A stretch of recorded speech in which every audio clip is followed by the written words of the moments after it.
Corona آتے ہی اخوت foundation متحرک ہوئی اور کورونا سے بچاؤ کی مہم بھی چلائی۔ لاک ڈاؤن کے بعد مستحقین کی مدد کے لیے میدان میں نکلے۔ اخوت فاؤنڈیشن کے سربراہ ڈاکٹر امجد ثاقب ہمارے ساتھ موجود ہیں، ان سے بات کر لیتے ہیں۔ ڈاکٹر صاحب، بہت شکریہ آپ کے وقت کا۔ بتائیے گا کہ اخوت فاؤنڈیشن کس طریقے سے اس حالات میں لوگوں کی مدد کر رہی ہے؟ جی، اخوت نے اس کرائسس میں اپنا کردار ایسے ہی ادا کیا جیسے ایک اچھے معاشرے میں کسی بھی شخص کو یا کسی بھی ادارے کو ادا کرنا چاہیے۔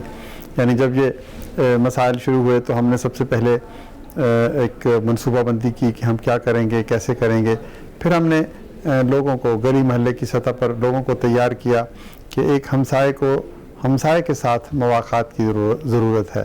آپ کو علم ہے کہ اخوت کا تمام تر فلسفہ مواخات مدینہ کے تصور پر کھڑا ہے۔ تو ہم نے لوگوں کو کہا کہ آپ سب سے پہلے انفرادی سطح پر ایک ہمسائے سے بھائی چارہ کریں، پھر اس کے بعد گلی محلے کی سطح پر، پھر اس کے بعد شہر کی سطح پر۔ تو یہ پیغام دینے کے بعد ہم نے ایک راستہ ہموار کیا، ایک ماحول بنایا۔ پھر ہم نے کھانا پیش کرنا شروع کیا لوگوں کو۔ دوسرے مرحلے میں ہم نے راشن بیگز تقسیم کرنا شروع کیے۔ تیسرے مرحلے میں جہاں پر راشن بیگز نہیں پہنچائے جا سکتے وہاں پر مالی اسسٹنس دی گئی۔ پھر ہم نے ہسپتالوں کے ساتھ اپنے تعلقات استوار کیے اور پیرامیڈکس کے لیے، نرسز اور ڈاکٹرز کے لیے کچھ اشیاء، کچھ حفاظتی جو اقدامات ہیں وہ ماسک دیے اور ان کو یونیفارمز اور باقی چیزیں، سینیٹائزرز وغیرہ۔ تو پھر اگلے مرحلے پر ہم نے ایک اور کام بھی کرنے کی کوشش کی، اس میں اللہ تعالیٰ نے بے پناہ برکت ڈالی۔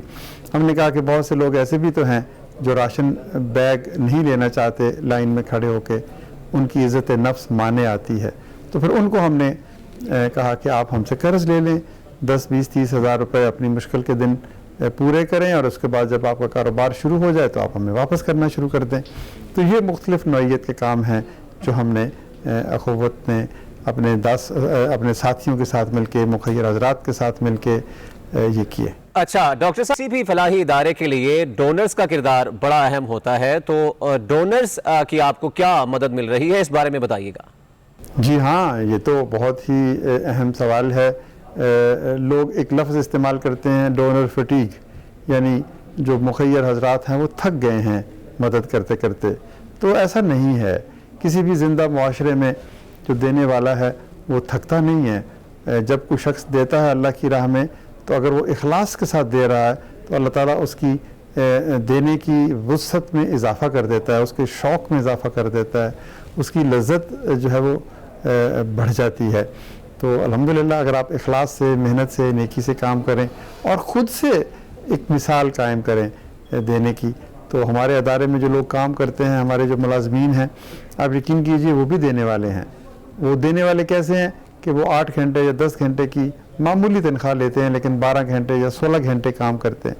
تو یہ وقت کا صدقہ جو وہ کرتے ہیں یہ پھر برکت کا باعث بنتا ہے، اور الحمدللہ ہمیں دینے والوں کی کوئی کمی محسوس نہیں ہوئی۔ یہی تو اس معاشرے کی مثبت تصویر ہے کہ یہاں پر لوگ ویسٹ کی طرح ڈونر فٹیگ کا شکار نہیں ہوتے۔ تو ڈاکٹر صاحب، مشکل حالات میں ہماری پوری قوم ایک ہو جاتی ہے اور ہر شخص اپنی اپنی حیثیت سے کار خیر میں حصہ بھی لیتا ہے، ہم نے دیکھا ہے۔ تو ان حالات میں مجموعی طور پر مخیر افراد کا کیا طرز عمل ہوتا ہے؟ جی، یہی تو میں نے عرض کیا کہ اکا دوکا کوئی ہوگا جو کہتا ہوگا کہ میرے پاس وسائل نہیں ہیں یا میں خود مشکل کا شکار ہوں، لیکن ہم نے جس دروازے پہ بھی دستک دی ہے، جس آدمی کا بھی ہاتھ تھاما ہے، جس کو بھی پکارا ہے، اس نے اللہ کے نام پر جو ہے وہ کوئی کسی قسم کا بخل نہیں اس کے دل میں آیا۔ تو یہ تو ایک مدت سے پاکستان کے مخیر حضرات کا یہی طرز عمل ہے۔ یہ پہلی دفعہ یہ آفت نہیں آئی، کبھی سیلاب آتا ہے، کبھی زلزلے آتے ہیں، کبھی اور مشکل وقت آتا ہے، آفتیں آتی ہی رہتی ہیں، لیکن الحمدللہ کہ ہمارے لوگوں میں دینے کی خواہش بہت کچھ ہے، بہت زیادہ ہے۔ وہ آدھی روٹی کھا لیں گے لیکن چاہیں گے کہ آدھی روٹی کوئی اور بھی کھائے۔ تو یہ ایک یونیک ہماری ایک پہچان ہے دنیا بھر میں کہ دینے میں ہم کہیں بھی کمتر نہیں ہیں۔ یہ جو ہزاروں ہسپتال چل رہے ہیں، یہ جو اسکول چل رہے ہیں، یہ جو یتیم خانے چل رہے ہیں، یہ جو خواتین کی بہتری کے مختلف مراکز اور ادارے چل رہے ہیں، تو یہ تو ایک پرانی روایت ہے، وہ جو کہتے ہیں کہ پل بنا، چاہ بنا، مسجد و تالاب بنا، نام چاہتا ہے تو پھر فیض کے اسباب بنا. تو یہ فیض کے اسباب بنانے کی کہانی بہت طویل ہے، بہت پرانی ہے. اس معاملے میں تو وی آر بلیسڈ کہ ہمارے لوگ بڑے اچھے ہیں اور خیرات کرتے ہیں. تو ڈاکٹر صاحب ہمارے ناظرین کو آگاہ کیجیے گا کہ ریلیف کے کاموں میں آپ کو کس طرح کی مشکلات کا سامنا کرنا پڑتا ہے؟ کوئی مشکل نہیں ہے. آپ کے اندر حوصلہ عزم ہونا چاہیے، اخلاص ہونا چاہیے. آپ کو پتہ ہونا چاہیے کہ میں نے کیا کرنا ہے اور کیوں کرنا ہے اور کس کے لیے کرنا ہے. تو ایک صوفی بزرگ کا کہنا ہے کہ جنت کے حصول کی خواہش ہے تو عبادت کرو، خدا کے قربت کی خواہش ہے تو پھر اس کی مخلوق کی خدمت کرو. تو جب خدمت کی خواہش آپ کے رگ و پے میں سما جائے تو پھر کوئی مشکل نہیں رہتی، کیونکہ آپ ایک اپنے خدا کے قرب کے لیے کام کرتے ہیں، اور اس سے بڑا انعام اور کیا ہوگا. لوگوں کی خدمت کرنا بھی عبادت ہے ڈاکٹر صاحب. تو ڈاکٹر صاحب حکومت کو پھر آپ کیا تجویز دینا چاہیں گے، اس بارے میں بتائیے گا. جی، حکومت الحمدللہ اپنا کردار کامیابی سے ادا کرنے کی کوشش کر رہی ہے. ہماری صرف یہی تجویز ہے کہ پارٹنرشپ میں کام کرنا چاہیے. حکومت ان لارجر کنٹیکسٹ انیبلر ہے، فیسیلیٹیٹر ہے. اس کو سول سوسائٹی اور پرائیویٹ سیکٹر کو ساتھ لے کے ایک پارٹیسپیٹری انداز میں، شراکت کے انداز میں آگے بڑھنا چاہیے. تو ایک تو یہ چیز ہے. یہ دوسری یہ بھی ہے کہ جو ہم نے ایک ماڈل پیش کیا قرض حسن کا، جس سے لاکھوں لوگ فیض یاب ہوئے، تو اس کو بھی سکیل پہ لے جانے کے لیے حکومت کی ضرورت ہے. بلوچستان حکومت کو میں بڑی ان کو اپریشیٹ کروں گا. جام کمال خان وزیر اعلیٰ بلوچستان، انہوں نے ایک بہت بڑی رقم کا قرض حسن فنڈ بنایا اور پھر کہا کہ ہم 25,000 خاندانوں کو، جن کو ہم مالی امداد وظیفے کی صورت میں نہیں دے سکے، ان کو ہم یہ قرض کی صورت میں انتہائی آسان ایک ساتھ 10 20 30 ہزار روپے دے دیں اور 500 روپے مہینہ لے لیں. تو یہ کون سی بڑی بات ہے. تو انہوں نے بہت بڑا یہ ہماری تجویز کے اوپر ایک بڑے ویژن کے ساتھ یہ ایک پروگرام بنایا ہے، اور یہ چند ہی انشاءاللہ تعالی ماہ میں 25,000 خاندان جو بلوچستان کے ہیں ان کو یہ ایمرجنسی لون کے ذریعے سے پھر سے اپنے پاؤں پر کھڑے ہونے کا موقع ملے گا. تو ایسی ہی تجویز ہم باقی حکومتوں کو بھی دیتے ہیں.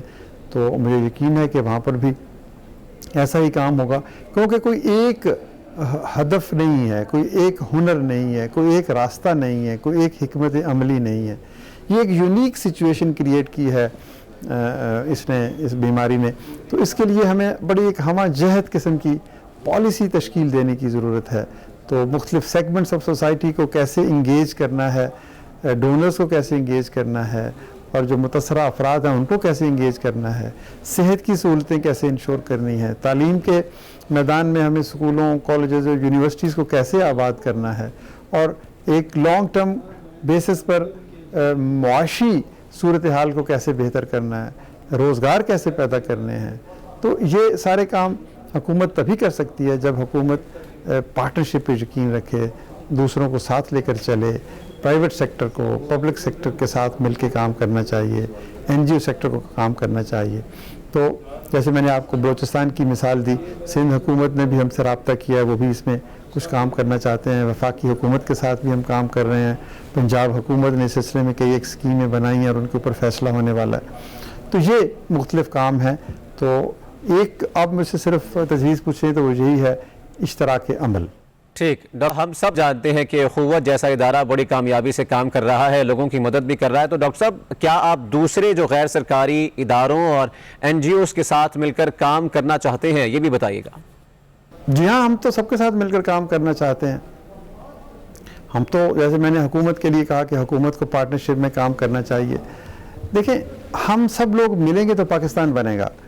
قطرہ قطرہ قطرہ ملتا ہے تو دریا بنتا ہے.